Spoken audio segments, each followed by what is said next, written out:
तो वास्तविकता प्रेम तो वो है कि भाई को भी कुछ तो अमृत मिल ही जाए। हमारे पास 2 रोटी हैं तो एक भाई को भी मिल जाए, हम भी तुम्हारे भाई हैं। इसलिए मैं तो आपसे ये भी कहता हूँ, इसमें भी आप लोग हमारे सहभागी हों, हमें आशीर्वाद प्रदान करें और हमारे लिए भी भगवान से, माधव से विनती करें कि हमें भी जमना। बोलवा के बिहारी लाल की जय। जय श्री राधे, जय श्री कृष्ण, जय श्री सभी के लिए ईश्वर आशीर्वाद। धन्यवाद। जय हो। बड़ी कृपा कर्मयोगी बाबा की हुई, हमारे संतों की हुई। एक वादा करके जाओ, अक्षय तृतीया पर भगवान परशुराम की मूर्ति की स्थापना और घोगा साध बाबा की मूर्ति की स्थापना आश्रम में होने जा रही है। संत सम्मेलन होगा, विप्र सम्मेलन होगा, उसमें भी आप जरूर जरूर अपने ज्ञान से कृतार्थ करेंगे। अनंत काम छोड़कर पहले ही अपनी डायरी में नोट कर लेना।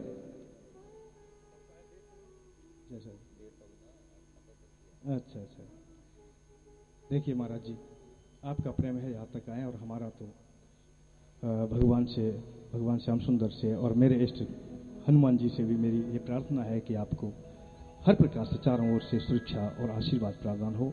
और मैं प्रयत्न करूंगा, मैं देखिए संकल्प और वादा नहीं कर सकता, मैंने कभी किसी के लिए संकल्प नहीं लिया आज तक, क्योंकि कल का पता नहीं, मिथ्या ये जीवन का पता नहीं है। पानी जैसा बुलबुला आसमानस की जात, देखते ही छुप जाएगा जो सारा प्रभाल, पता कुछ भी नहीं है कल क्या होने वाला। परंतु कोशिश करूंगा, आपका यदि प्रेम रहा तो मुझे खींच लाएगा। जब प्रेम से परमात्मा आ जाते हैं तो मेरी क्या विषाद है जो कि मैं तुम्हारे सानिध्य तक ना आऊं। जय श्री राधे, जय श्री राधे। अब मैं जाऊं।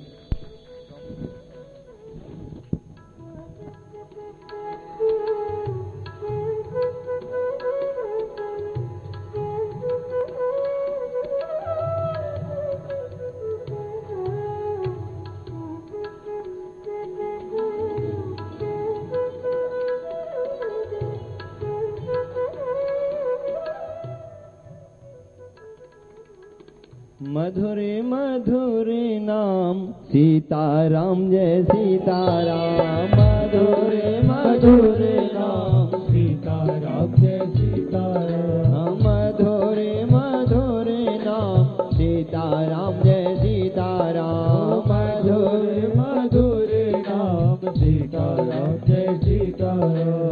सीताराम सीताराम सीताराम मेरे प्यारे राम। सीताराम सीताराम सीताराम मेरे प्यारे राम। सीताराम सीताराम सीताराम मेरे प्यारे राम। सीताराम सीताराम सीताराम मेरे प्यारे राम। मधुरे मधुरे नाम सीताराम, जय सीताराम।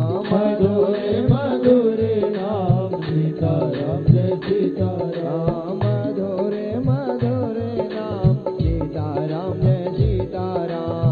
मधुरे मधुरे नाम सीताराम, जय सीताराम। सीताराम सीताराम सीताराम जय सीताराम। सीताराम सीताराम सीताराम मेरे प्यारे राम। सीताराम सीताराम सीताराम जय सीताराम। सीताराम सीताराम सीताराम मेरे प्यारे राम। मधुरे मधुरे नाम हरे कृष्णा हरे राम। मधुरे मधुरे नाम हरे कृष्णा हरे राम। मधुरे मधुरे नाम सीताराम, जय सीताराम। मधुरे मधुरे नाम सीताराम, हरे राम।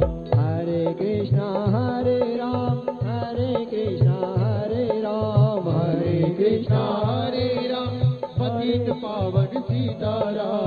हरे कृष्णा हरे राम, सीताराम जय सीताराम। हरे राम पतित पावन सीताराम। मधुरे मधुरे नाम हरे कृष्णा हरे राम। मधुरे मधुरे नाम सीताराम जय सीताराम। मधुरे मधुरे नाम हरे कृष्णा हरे राम। मधुरे मधुरे नाम हरे कृष्णा हरे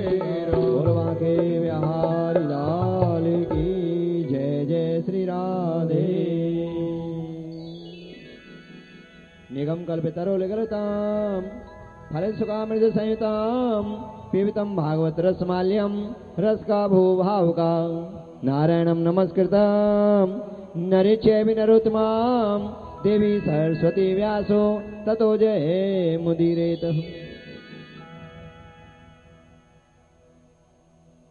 मेरे सदगुरुदेव स्वामी अनंत लीला सुना रहे हैं। इस प्रकार परमपिता परमात्मा के 16,108 विवाह हुए। सभी द्वारकापुरी बड़े प्रेम बड़े स्नेह के साथ रहने लगे। अनंत लीला श्रवण करा रहे हैं। मुनि सुखदेव जी महाराज कहते हैं, राजन आगे प्रसंग सुनाते हुए मेरे सदगुरुदेव स्वामी सूत जी महाराज कहते हैं, एक बार एक बहुत बड़े राजा थे जिनका नाम था राजा निर्ग।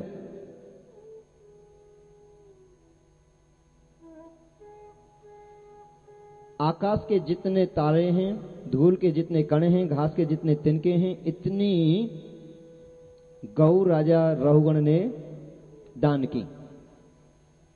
उनमें से एक गौ, उनका नियम होता था,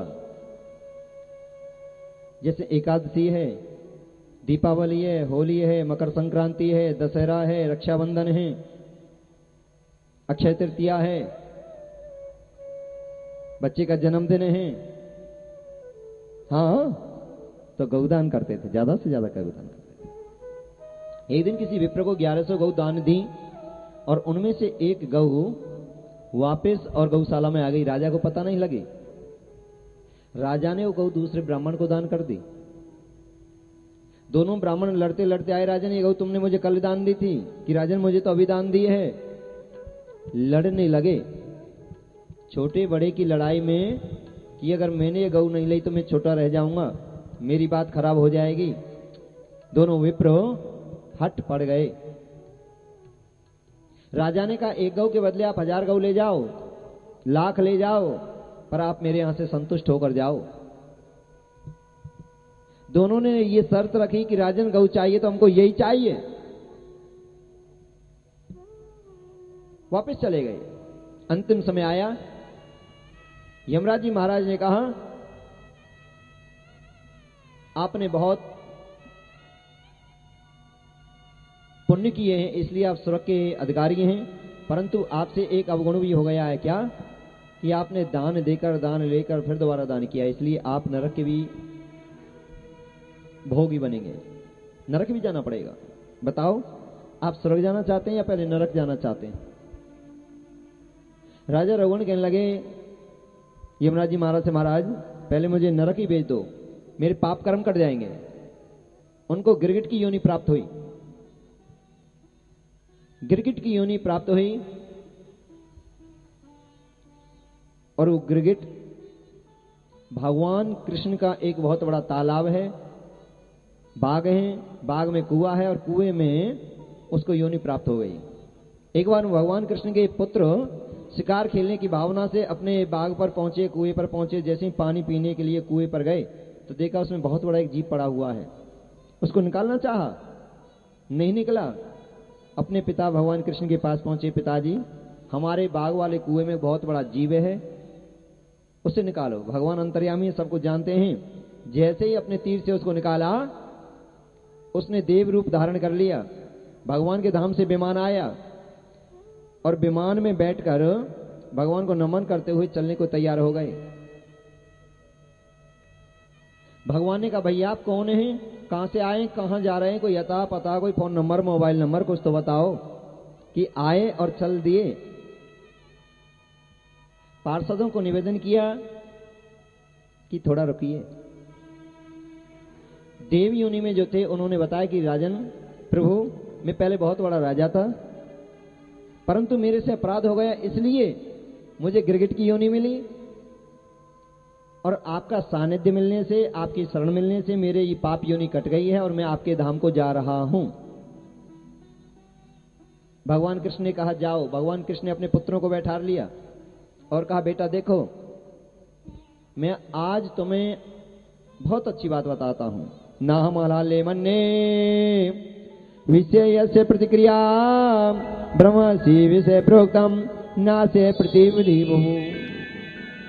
कि बेटा मैं जहर को जहर नहीं मानता, आपने देखा होगा जहर खाने वाला कभी कभी एम्स में जाकर, मेडिकल में जाकर, बोलो ना, कभी कभी बच जाते हैं, वैसे कम संभावना होती है। इसलिए जहर का उपचार है, इलाज है। जो असली जहर है, आज मैं आपको उसके बारे में बता रहा हूं। भगवान कृष्ण ने कहा असली जहर क्या है? विप्रों का अपमान, संतों का अपमान, बुजुर्गों का अपमान, कन्याओं का अपमान, गौ माता का अपमान, किसी निरपराध व्यक्ति का अपमान। यदा देवेषु वेदेषु गोसु विप्रसु साधुषु धर्ममयी चे विद्वेषे सैने आयु विनशति। जो गौ को, ब्राह्मण को, कन्याओं को, धर्म को जो हानि पहुंचाते हैं, उनका वंश का ही नाश हो जाता है। जहर को तो केवल वही मरता है जो जहर खाता है जहर से, परंतु ये ऐसा जहर है, संतों का अपमान, विप्रों का अपमान, कन्याओं का अपमान, धर्म का अपमान, मंदिर कहीं बन रहे हैं, जागरण कहीं हो रहे हैं, कथा कहीं हो रही हैं, उनमें अगर हम व्यवधान डालते हैं तो बहुत बड़ा अपमान है। तो उसके बाद कहा बेटा, भगवान शंकर ने भी कहा है, इंद्र वज्र मम शूल विशाला। भगवान शंकर ने कहा था एक बार, इंद्र वज्र मम शूल विशाला, काल दंड हरि चक्र कराला, जो इन कर मारा नहीं मरे ही, विप्र द्रोह पावक सो जरे। कि विप्र की क्रोध रूपी अग्नि में जलकर नष्ट हो जाते हैं।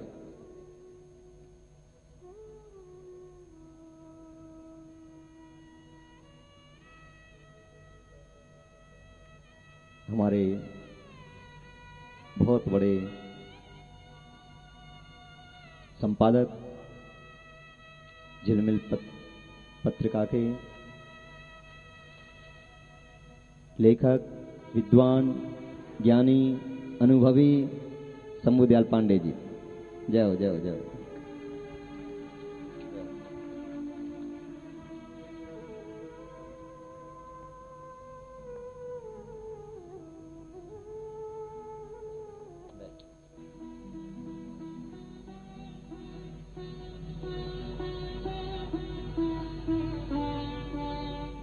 मैं जहर को जहर नहीं मानता। असली जहर है किसी का अपमान करना, किसी की बद्दुआ लेना, ये ऐसा जहर है। जहर से तो केवल खाने वाला ही मरता है, इससे पूरे वंश का ही। तो संत कैसा भी क्यों ना हो, ब्राह्मण कैसा भी क्यों ना हो, कन्या किसी की कैसी भी, किसी धर्म, किसी जाति की भी क्यों ना हो, बुजुर्ग चाहे पी के टुल्ली हो रहा हो, गाली दे रहा हो, फिर भी क्षमा के योग्य है। उनमें अपने पिता के दर्शन करो, पिता के समान है, बुजुर्ग हैं। हमारी संस्कृति यही सिखाती है। तो मुनीश सुखदेव जी महाराज कहते हैं, राजन, भगवान ने उनको ज्ञान दिया, परंतु भगवान के पुत्रों ने इधर से सुना और इधर से निकाल दिया। एक बार संतों की मंडली श्रीधाम वृंदावन से, जैसे अभी संत आए थे, ये बहुत उच्च कोटि के संत हैं, हल्की में मत लेना। हाँ, जो भी आए थे ना, बड़े विद्वान, बड़े ज्ञानी, भगवान की कथा करते हैं और जो समय बचता है वृंदावन को छोड़कर जाते ही नहीं है। इनका नियम है कि रात में कहीं सत्संग चल रहा है, अपनी भागवत कथा कहीं चल रही है, कृष्ण कथा चल रही है, तो अच्छी बात है। नहीं तो इनका संकल्प ले रखा है कि अगर हम कहीं कथा नहीं सुना रहे हैं तो हम रात्रि में शयन करेंगे तो वृंदावन में ही करेंगे। ये संकल्प है। यमुना सफाई अभियान में लगे हुए हैं हमारे रमेश बाबा हैं, बरसाने के बहुत बड़े विद्वान, बहुत बड़े यानी सिद्ध पुरुष कहेंगे उनको। लाखों गौ उनकी गौशाला में है, लाखों, हजारों नहीं, लाखों गौ। कम से कम 10,000 साधु संत भक्तों का भोजन उनके वहां प्रतिदिन बनता है, जिनके दर्शनों, ऐसे संतों के दर्शनों से कल्याण हो जाता है। दरस परस मुखभंजन पाना, कटे हूं पाप के वेद पुराना। और इस सब कृपा जो हो रही है, ये घोगा साध महाराज की कृपा से हो रहा। बोलिए घोगा साध भगवान की जय।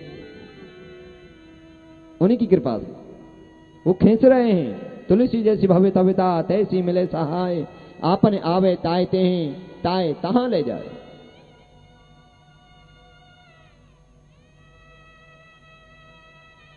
संतों की मंडली भगवान को अनुवाद करते हुए गंगा स्नान के लिए जा रहे थे, क्योंकि संतों का काम है धर्म की रक्षा करना। धर्म में कहीं प्रदूषण आ जाता है उसको शुद्ध करना। अब अभियान चला हुआ है, गंगा सफाई अभियान, यमुना सफाई अभियान, कन्या बचाओ अभियान। कन्या नहीं रहेगा तो देश कैसे रहेगा, दुनिया कैसे रहेगी, विश्व शांति कैसे होगी। मां गंगा मां यमुना ना रहेंगी तो बताओ भारत कैसे रहेगा, भारत विश्वगुरु कैसे रहेगा। यही तो हमारे देश की पहचान है, जिनके दर्शन देवताओं के लिए भी दुर्लभ हैं। और गंगा की निर्मल धारा, शास्त्र कहते हैं गंगा का नाम लेने से ही 7 जन्म के पाप नष्ट होते हैं। डुबकी लगाने से, आचमन करने से जन्म जन्मांतरों के पापों का क्षय होता है। किसी भी मृतक जातक की थोड़ी सी भी भस्मी अगर मां गंगा में चली जाए, गंगा की धारा में चली जाए, तो उनको मोक्ष की प्राप्ति होती है। विदेशों में भी जो हमारे इंडियन रह रहे हैं, वहां से भी उनकी अस्थियों को मां गंगा में लाते हैं। क्यों लाते हैं? क्योंकि गंगा में आते ही उनको मोक्ष की प्राप्ति हो जाती है, ऐसा हमारे शास्त्र कहते हैं। बोलिए गंगा मैया की। आइए मां गंगा में डुबकी लगाते हैं ब्रह्मचारी जी के साथ।